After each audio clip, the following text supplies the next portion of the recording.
Buenas tardes, doctor. Muy bien, pues vamos a continuar. El día de hoy, de acuerdo al temario, pues lo que nos tocaba son patologías en el vítreo. Pero bueno, de alguna forma sí me gustaría darles este tema. También les informo antes de empezar. El examen pues va a ser el día miércoles. Ya, por favor, Fer, tu jefe de grupo, pues nada más cheque ahí el horario exacto con Patti. Yo le dije que a las 3 de la tarde, para que pues de alguna forma ocupemos el mismo, a las 2 de la tarde, para que ocupemos el mismo horario, pero ya para que no vaya a haber problemas, por favor, chequenlo directamente ahí con ella, ¿no? Primer punto. Segundo punto. eh, ¿Perdón? Ah, pensé que habían hablado. Bueno, siguiente punto. El segundo parcial va a abarcar hasta el tema de catarata, que es lo que vimos la clase pasada. Porque esta clase es un poco larga, entonces, de alguna forma, para que no se les quede así también como al pendiente, así de que tengamos un tema algo extenso para este parcial. Entonces, vamos a dejarlo para el tercer parcial, ¿de acuerdo? Sí, doctor. Sí, doctor. Muy bien. ¿Están viendo mi pantalla? Sí, Sí, sí se ve. Muy bien. Pues el día de hoy vamos a hablar un poco de lo que es la retinopatía diabética. Este, pues básicamente este es uno de los temas más importantes y que de alguna forma pues requieren una énfasis importante por la frecuencia y el problema de salud pública que representa. Denme un segundito nada más.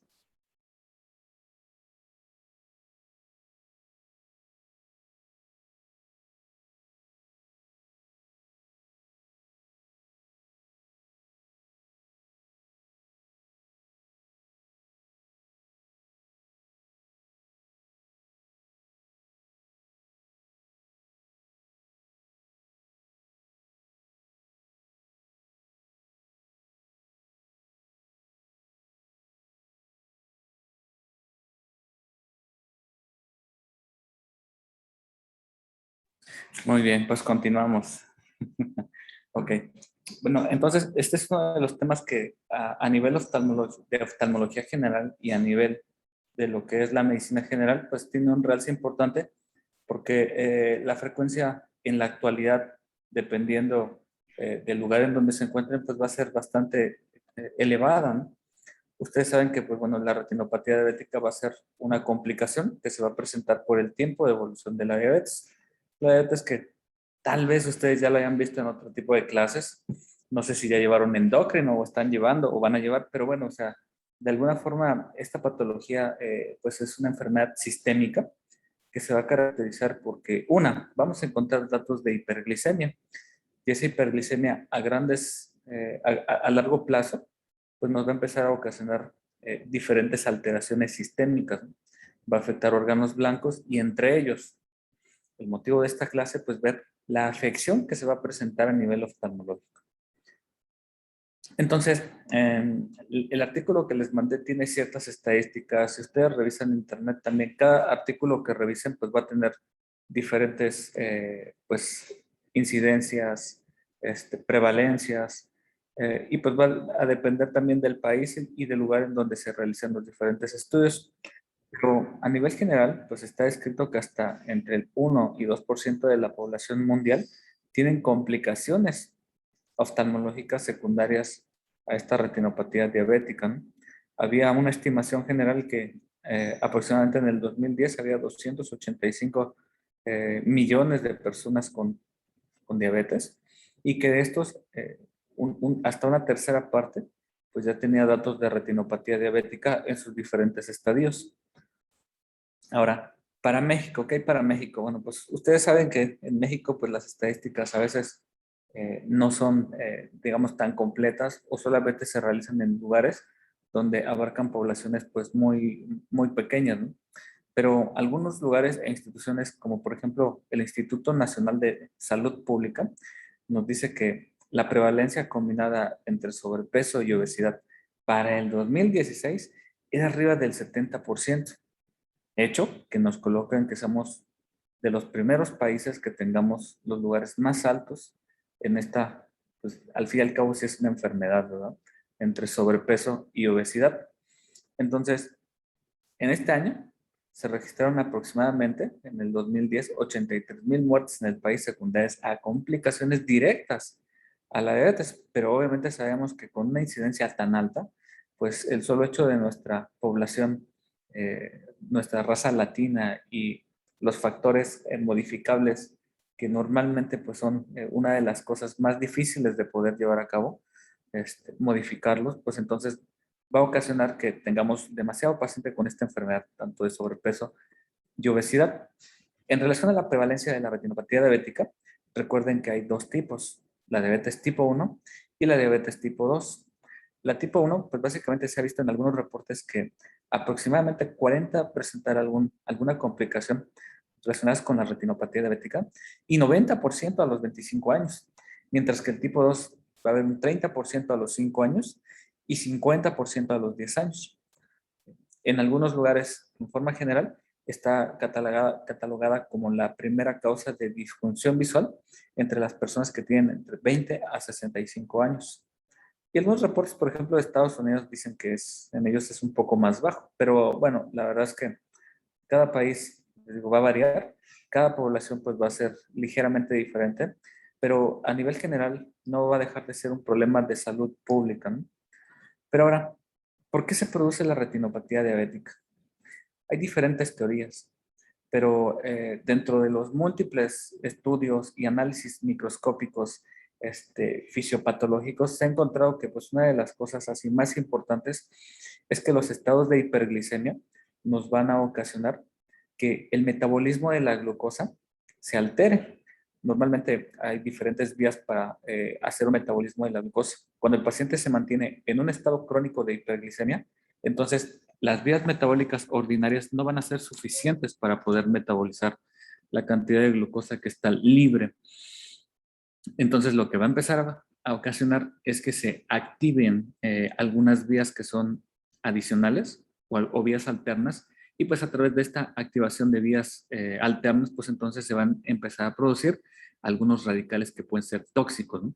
Entre ellos, pues bueno, la aldosa reductasa tiene una participación importante, esta enzima, para la conversión a materiales con estrés oxidativo, así como también se ha mencionado la acumulación de glutamato, que de alguna forma tiene una participación directa en alteraciones sobre el endotelio vascular. Entonces, aquí como vemos esta figura, este es un capilar. Entonces, este capilar, con el paso del tiempo y la generación de radicales tóxicos para los vasos, nos va a ocasionar que haya una pérdida de los pericitos. Los pericitos son las células que se van a encargar de darle estabilidad a las células endoteliales y a la membrana basal. Entonces, al perderse estos pericitos, con el paso del tiempo se van a empezar a ocasionar pues algunos mecanismos de lo que es disminución de la permeabilidad, o más bien, lo contrario, un aumento de la permeabilidad vascular general. Entonces, el primer mecanismo que se produce en la retinopatía diabética a nivel vascular, pues es la pérdida de estos pericitos, que altera la membrana basal, que altera las células endoteliales y que va a ocasionar que de alguna forma esta inestabilidad de la parte vascular entonces ocasione que haya un incremento en las paredes o un elongamiento de esas paredes, ocasionando nuestras primeras lesiones de la retinopatía diabética, que se conocen como los microaneurismas. Cuando estos microaneurismas se forman y empiezan a ocasionar, pues digamos, un evento común o un daño a nivel vascular, pues entonces nuestro siguiente cambio va a ser dos, una ruptura de este pequeño microaneurisma, que entonces se va a convertir en pequeñas microhemorragias, o dos, un incremento de esta permeabilidad hacia el espacio extravascular que van a formar los exudados duros, que no es otra cosa más que depósitos de lípidos y proteínas que van a ir del componente intravascular o del área intravascular hacia el componente extravascular. Entonces, pues prácticamente con el paso del tiempo y la generación de estas lesiones, pues va a haber un aporte deficiente de oxígeno hacia las capas internas de la retina, que van a ocasionar que con el paso y con el avance de esta patología, pues entonces no haya un aporte de oxígeno adecuado, no haya una vascularización adecuada, y entonces se aumenten algunos factores de crecimiento endotelial vascular que están considerados como que con una participación directamente proporcional e importante para la generación de retinopatía diabética y que van a ocasionar que esta falta de aporte nos genere datos de isquemia primero generalizada y después de neovascularización, es decir, la formación de nuevos vasos, pero con características pues muy pobres y deficientes, ¿no? Y aquí tenemos pues, prácticamente otro esquema de la evolución de la retinopatía diabética, en donde vemos la alteración de los vasos, la generación primero de microaneurismas y posteriormente la generación de la exudación dura, que es la exudación lipídica. La exudación lipídica pues tiene características irregulares, va a estar asentada en diferentes áreas de los trayectos vasculares y con el paso del tiempo pues nos va a ocasionar isquemia. Y como les comentaba, esta isquemia nos va a favorecer el crecimiento de la neovascularización.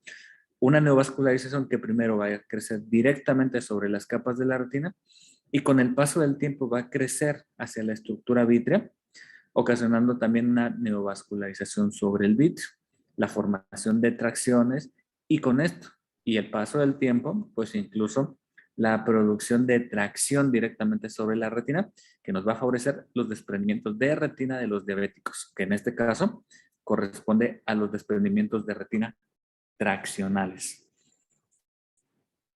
Pero ahora, pues básicamente al ser un problema que está en todo el mundo, de alguna forma se ha tratado, o sea, en tiempo pasado se trató de hacer pues básicamente una sola clasificación. Entonces, a partir del 2003, la Academia Americana de Oftalmología publicó un estudio de un consenso mundial que se hicieron bajo la organización, no recuerdo si fue de Europa o directamente de Estados Unidos, para establecer una sola clasificación a nivel mundial. Y así los pacientes que tuvieran, pues básicamente un grado establecido en México o en cualquier otro país, pues se pudiera leer y dar por entendido que fuera el mismo en todo el mundo, ¿no? Entonces, este consenso mundial nos estableció una clasificación que es la que se utiliza en la actualidad sobre dos tipos de retinopatía diabética, que es la retinopatía diabética no proliferativa y la retinopatía diabética proliferativa. Los cambios que normalmente nosotros encontramos en las retinopatías diabéticas no proliferativas, pues van a ser hemorragias, la presencia de microaneurismas, la presencia de anomalías microvasculares intrarretinianas, así como también la presencia de exudados y algunos adicionales como son el arrozamiento venoso, que no es otra cosa más que la dilatación irregular de los vasos sanguíneos.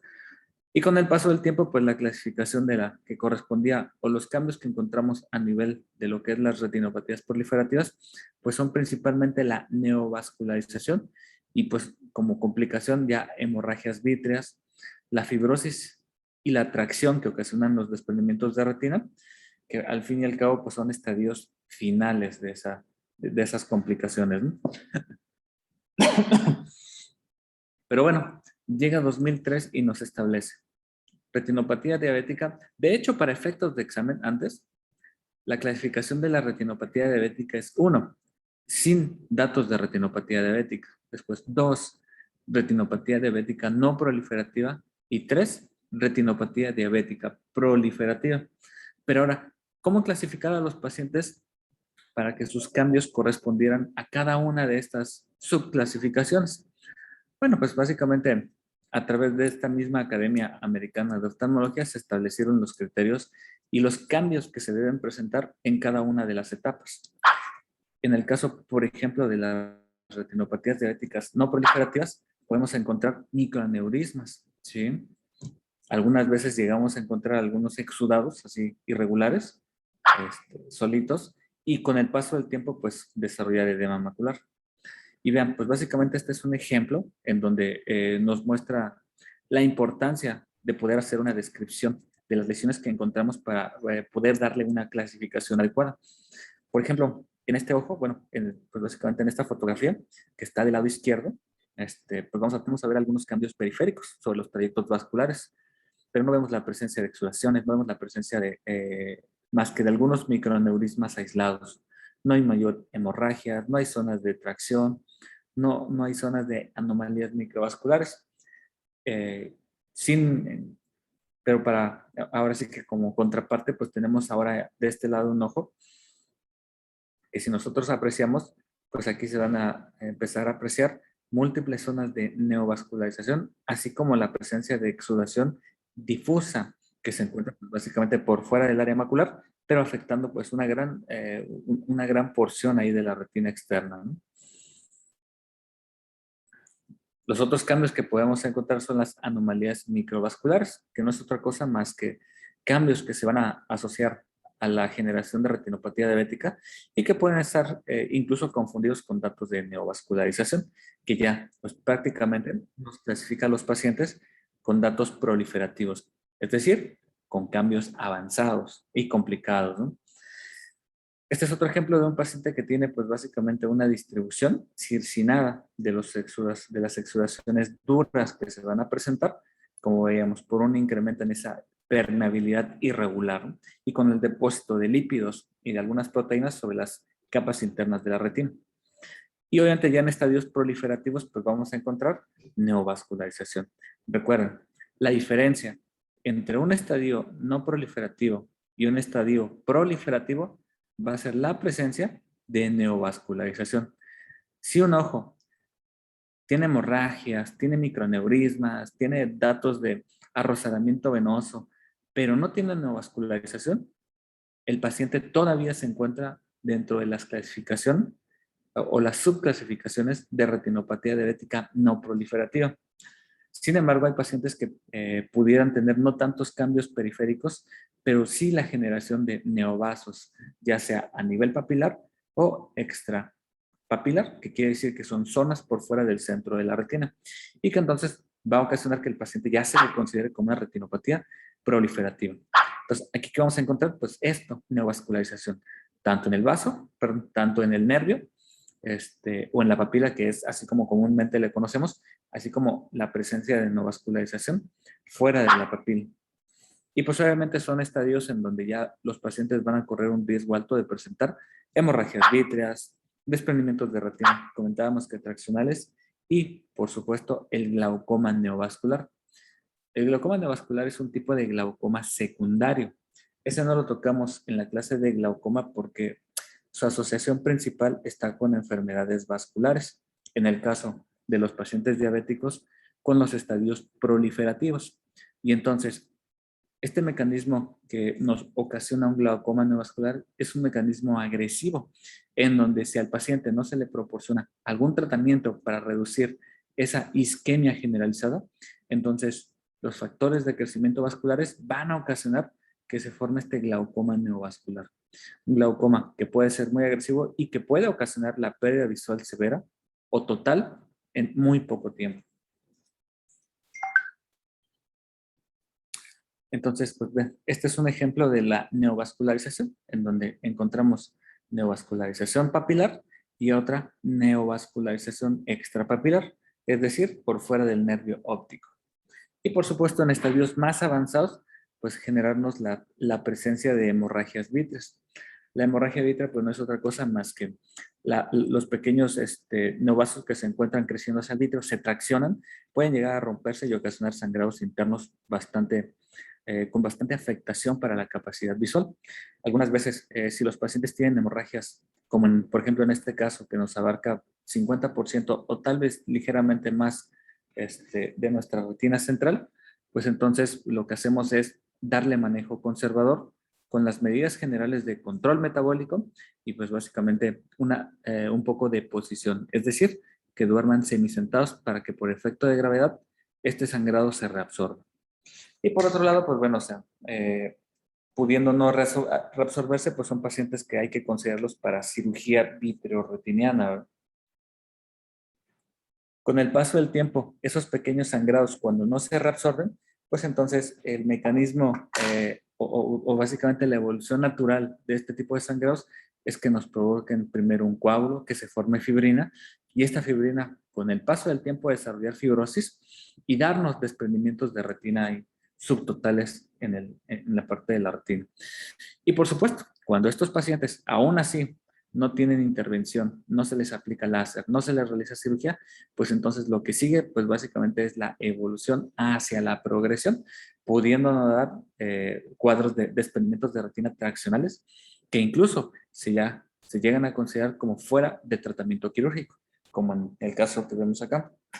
Aquí pues básicamente lo que más nos llama la atención pues es que tenemos el nervio óptico y múltiples troncos de tejido fibroso vascularizado que nos traccionan pues la totalidad de la retina. Entonces pues de alguna forma son pacientes que cuando llegan a la consulta pues realmente no hay un tratamiento efectivo para ofrecerle, ¿verdad? El tratamiento de salvación para el órgano pues va a ser quitar el vítreo y de alguna forma liberar todas esas tracciones que están ocasionando ese desprendimiento ahí de retina traccional y con esto pues básicamente liberar un poco ese tejido neurosensorial con pronósticos visuales malos a corto y por supuesto más a largo plazo. La recuperación pues básicamente es muy mala, ¿no? Los pacientes que nos llegan en un estadio así, pues prácticamente lo que les hacemos es como para, pues para evitar que pierdan totalmente la función y la poca visión que pudiera llegar a tener en el ojo.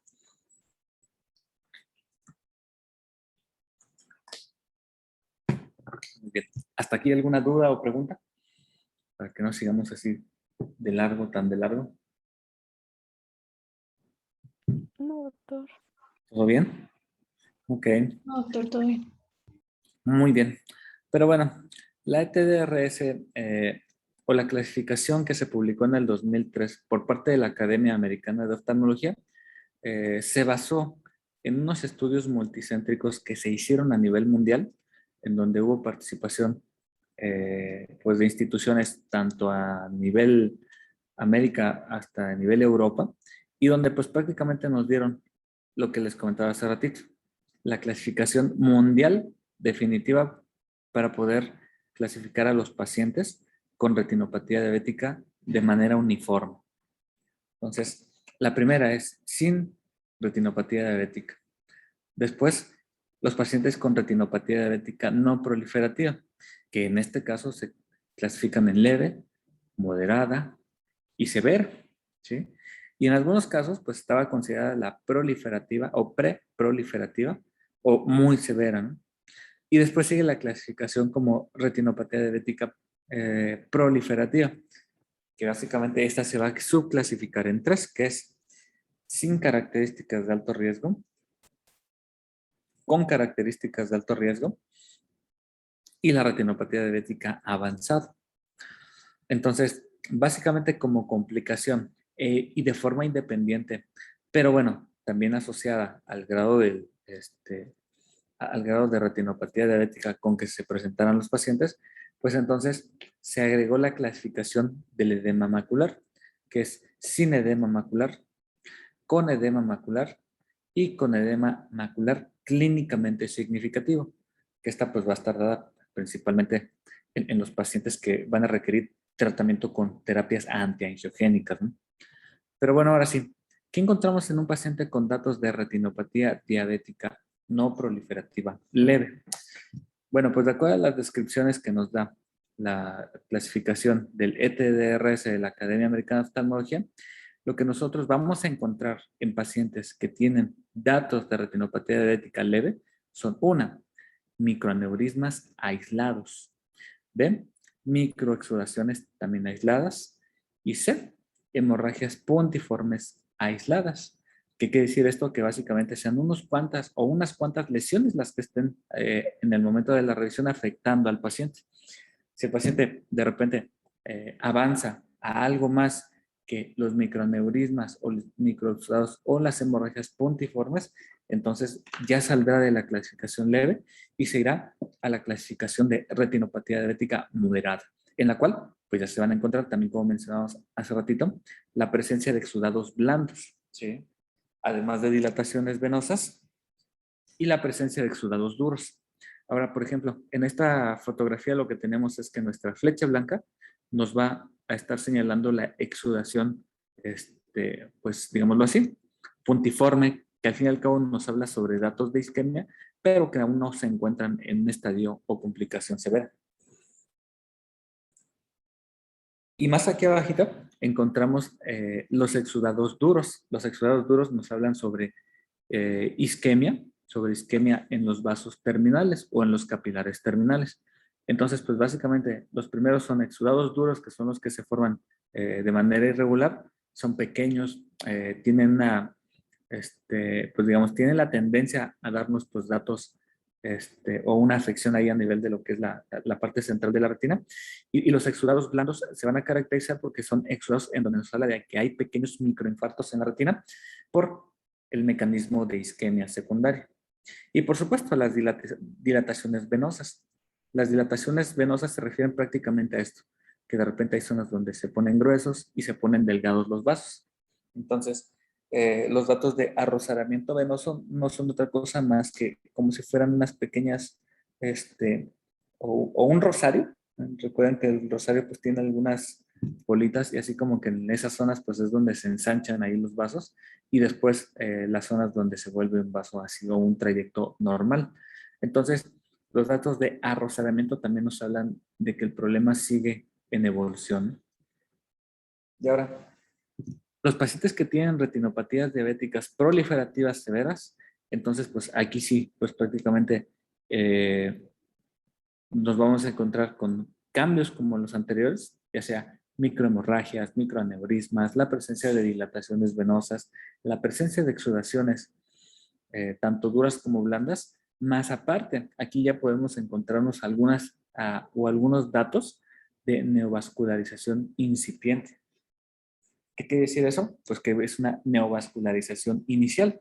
Entonces, pues prácticamente aquí ya estamos a un paso de que el paciente esté considerado como un estadio proliferativo. Y esto es lo que les comentaba. La diferencia entre un estadio no proliferativo en los diferentes leve, moderado, severo y un estadio proliferativo va a ser esto, la presencia de neovasos en retina. Y ahora, pues básicamente hay que ver qué ubicación tienen los neovasos a, a nivel de la retina. Pero en forma general se pueden presentar a nivel de lo que es el nervio óptico y por fuera del nervio óptico. Cuando la afección nos llega directamente hacia lo que es el nervio, pues entonces los pacientes ya van a tener un estadio o una clasificación de retinopatía diabética proliferativa con características de alto riesgo. Ahora, ¿por qué de alto riesgo? Porque recordemos que la cavidad vítrea, o que la estructura vítrea más bien, que es nuestra gelatina de ácido hialurónico, está adherida a la retina, pues entonces al tener un crecimiento vascular directamente de lo que es la neovascularización de la diabetes, pues entonces uno de los mecanismos que va a ocasionar por tracción es la ruptura de estos vasos y con ello la presencia de hemorragias en el vítreo. Entonces, pues son pacientes que ya tienen muchas comorbilidades oftalmológicas y que de alguna forma el riesgo de complicación y de pérdida visual severa es muy alto a corto plazo. Y bueno, en el caso de los pacientes que tienen retinopatías diabéticas proliferativas avanzadas, pues son pacientes que ya tienen un poco de todo, que tienen sangrados vítreos, que tienen zonas de desprendimiento de retina, que tienen la presencia de hemorragias, exudaciones tanto blandas como duras, la presencia de dilataciones y que pues de alguna manera pues nos hablan de que este es el estadio final. Después de esto ya no hay nada más. Después de esto pues básicamente es para los pacientes que tienen pues incluso ya una pérdida visual así bastante importante o completa, ¿verdad? Y pues bueno, una de las presentaciones importantes, bueno, antes de que sigamos hasta aquí, ¿alguna duda con la clasificación? No. Todo bien. Entonces, ya no se les olvida cómo vamos a diferenciar las etapas proliferativas de las no proliferativas.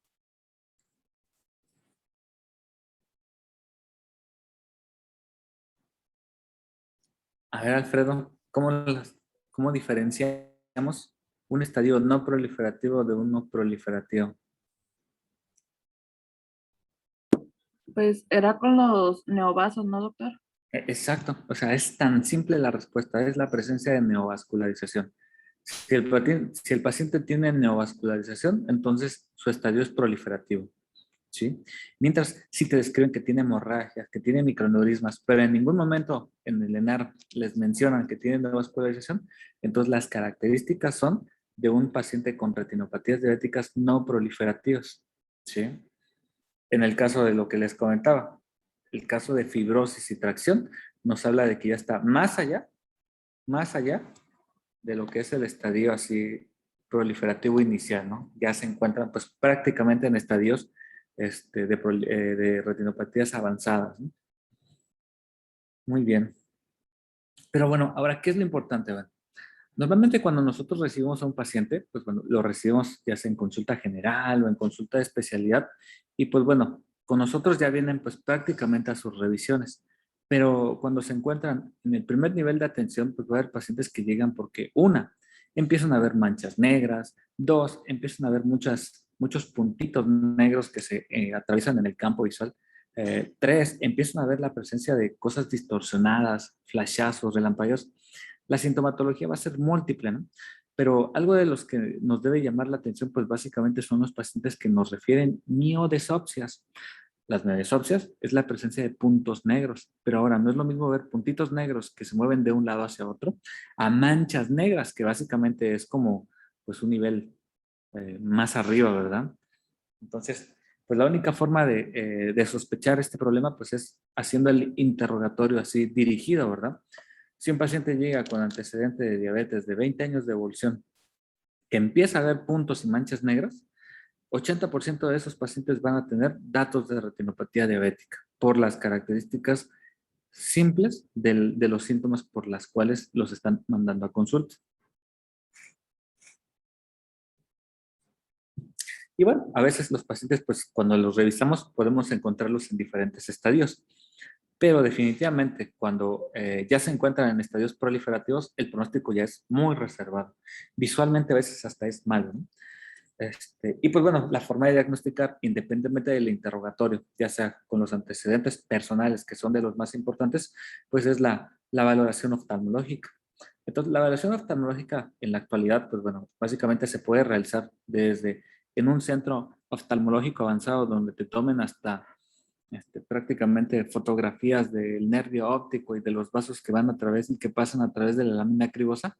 O dos, se puede realizar de forma clínica desde el consultorio de medicina general. Entonces, la forma de hacer un diagnóstico para los pacientes es clínica, ¿sí?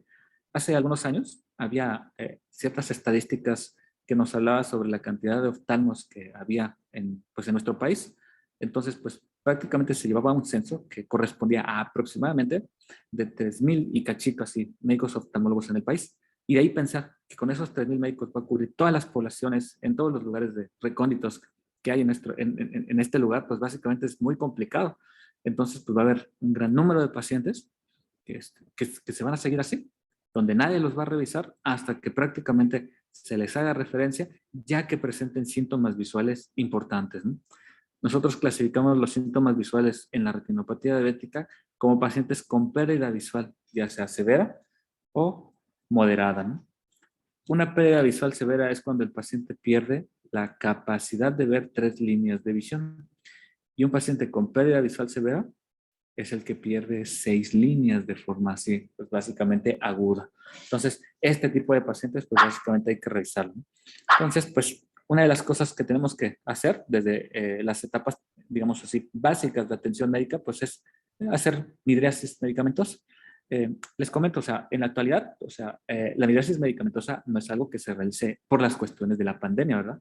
Porque obviamente dentro de las técnicas para hacer las revisiones, pues hay que tener pues un oftalmoscopio normal que utilizamos pues prácticamente todo el mundo en algún momento para las prácticas de la especialidad que compramos básicamente para hacer nuestro servicio social y que de alguna forma es la herramienta diagnóstica más importante para poder determinar si un paciente tiene o no lesiones de esta índole, ¿no? Ahora, todos los pacientes, y como les mencionaba incluso cuando les pregunto los casos clínicos, a todos les tomamos agudeza visual. ¿Por qué? Porque después de la agudeza visual tenemos que hacer midriasis medicamentosa y algunas campañas y otros, pues digamos, otros sitios de trabajo, se ha llegado a presentar casos en los que el paciente, pues digamos, manifiesta que antes de la revisión él veía mejor y posterior a la revisión, pues hicieron que se perdiera algo de su visión. Entonces, básicamente es necesario, indispensable y actualmente pues es parte del expediente clínico el tomarles agudeza visual a todos los pacientes que son sometidos a tratamientos médicos, tratamientos quirúrgicos o una combinación de eso, ¿no? pero definitivamente la belleza visual es como los signos vitales para nosotros. La valoración, pues básicamente hacemos una apertura,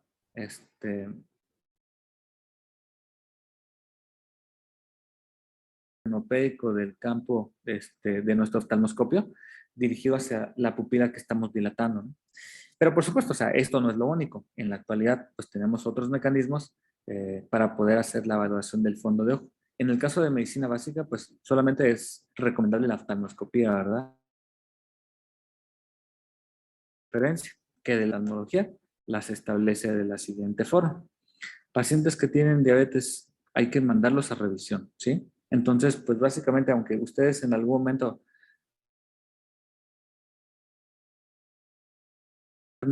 se va a hacer candidato a que haga Se dejó revisiones de oír. anuales.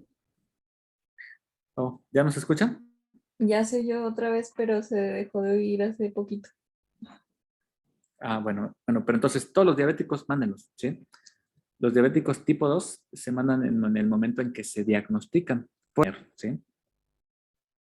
Bueno, y hay otras herramientas diagnósticas, ¿verdad? Para poder establecer el estadio en el que se encuentran, como son las tomografías de coherencia óptica, que en la actualidad son métodos no invasivos que nos van a lanzar pues básicamente a través de luz, nos van a dar unas imágenes en el que se van a poder ver las diferentes capas de la retina equivalentes a un corte histológico y en el que podemos pues básicamente poder apreciar cuáles son las características del epitelio pigmentado, de las capas metabólicas en donde se llevan a cabo los procesos más importantes para poder generar los mecanismos de oxidación